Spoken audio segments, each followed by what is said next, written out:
We all know the dates: December 7th, 1941, of course, the day the Japanese attacked Pearl Harbor. And then there's June 6th, 1944, which is D-Day. But did you know that today's date marks a very significant moment in history?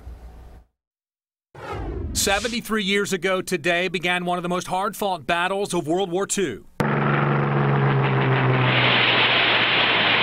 For 94-year-old Eugene Peterson of Cobb County, who was then known as Private First Class Peterson, United States Marine Corps, the memories from the Battle of Iwo Jima are still very clear. As it gets a little bit further away, I think we get a little bit further, it means less to people, but doesn't mean less to us.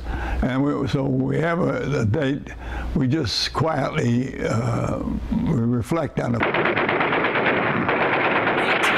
Peterson joined the Marines out of high school, and after serving in Guadalcanal, Bougainville, and Guam, at age 21, his division was sent to the Japanese island of Iwo Jima. We went into the Iwo Jima, and we were very, very concerned about what this was going to be like, because we knew it was going to be very, very difficult. Only 4 days into the campaign, one of the most iconic moments of World War II.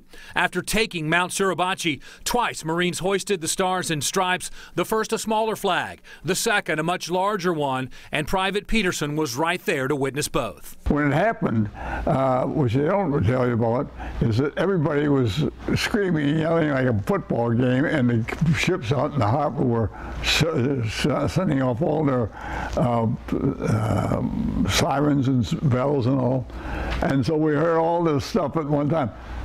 Then there was this moment of quiet, and then all of a sudden here come the shells from the Japanese, because they'd seen it too. Despite that symbolic moment, the fighting on Iwo Jima continued for another month and took a bitter toll. Nearly 7,000 American servicemen died and another 20,000 were wounded.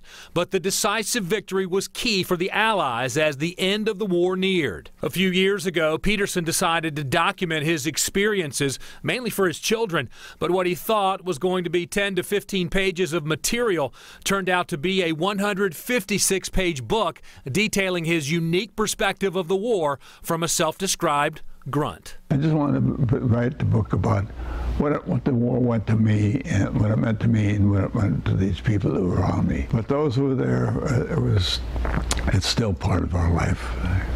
Will be. Mr. Peterson says he's never gone back to visit Iwo Jima, and he really never had a desire to. He says the U.S. Marine Corps War Memorial in Arlington, Virginia, though, does mean a lot to him. He feels it's like some kind of a payback for what they went through on that island 73 years ago.